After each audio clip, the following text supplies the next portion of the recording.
নানা জল্পনা কল্পনার পর অবশেষে রাষ্ট্রপতি মোহাম্মদ শাহাবুদ্দিনের পদত্যাগপত্র গ্রহণ করা হয়েছে। এ বিষয়ে বিস্তারিত জানাতে আজকে বিকাল 5টা নাগাদ জরুরি সংবাদ সম্মেলন রেখেছে জাতীয় সংসদের স্পিকার হাফিজউদ্দিন আহমেদ। শুক্রবার আজ বিকালে জাতীয় সংসদ সচিবালয়ে গণসংযোগ অধিশাখা 1 থেকে পাঠানো এক সংবাদ বিজ্ঞপ্তিতে এ তথ্য জানানো হয়েছে। সংসদ সচিবালয়ের সহকারী পরিচালক মোহাম্মদ রাশেদ মিজান স্বাক্ষরিত এই বিজ্ঞপ্তিতে বলা হয়, রাষ্ট্রপতির পদত্যাগপত্র গ্রহণ পরবর্তী এক জরুরি সংবাদ সম্মেলনের পর শুক্রবার বিকেল 5টায় বাংলাদেশ জাতীয় সংসদ ভবনের শপথ কক্ষে অনুষ্ঠিত হবে সংবাদ সম্মেলনটি। সংবাদ সম্মেলনে জাতীয় সংসদের স্পিকার হাফিজউদ্দিন আহমেদ উপস্থিত থাকবেন এবং সার্বিক বিষয়ে কথা বলবেন। এর আগে কিন্তু আজকে দুপুর 12টা 10 নাগাদ স্পিকার হাফিজউদ্দিন তিনি তার যে রাষ্ট্রীয় সফর সেটি সংক্ষিপ্ত করে দেশে ফিরেছিলেন এবং স্পিকারের আগাম দেশে ফেরা রাষ্ট্রপতির পদ থেকে মোহাম্মদ শাহাবুদ্দিনের পদত্যাগের আলোচনাকে কিন্তু আরও জোরদার করেছিল। নিয়ম অনুযায়ী রাষ্ট্রপতি পদত্যাগপত্র জমা দেন স্পিকারের কাছে, আর নতুন রাষ্ট্রপতি নির্বাচিত হওয়ার আগ পর্যন্ত স্পিকারই দায়িত্ব পালন করেন।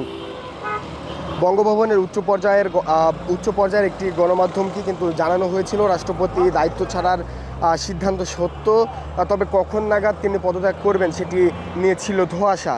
তবে কিছুক্ষণ আগেই, যেমনটি বলছিলাম, কিন্তু সচিবালয়ের গণসংযোগ অধিশাখা 1 থেকে পাঠানো এক সংবাদ বিজ্ঞপ্তিতে তথ্য কিন্তু জানানো হয়েছে যে রাষ্ট্রপতি মোহাম্মদ শাহাবুদ্দিনের পদত্যাগপত্র গ্রহণ করা হয়েছে এবং এই বিষয়ে বিস্তারিত জানাতে আজকে বিকেলে জরুরি সংবাদ সম্মেলন, যেমনটি বলছিলাম কিছুক্ষণ আগেই আমরা দেখেছি এখান থেকে পদত্যাগপত্র নিয়ে বের হতে দুটি গাড়ি কিন্তু গিয়েছেন জাতীয় সংসদ ভবন অভিমুখে এবং সকাল হতেই আমরা দেখেছি এখানে গণমাধ্যম কর্মী যারা রয়েছেন তাদের অবস্থান কিন্তু আমরা দেখেছি। তবে বিগত দিনগুলোর তুলনায় তেমন কোনো কড়া নিরাপত্তা বেষ্টনী কিন্তু আমরা লক্ষ্য করিনি।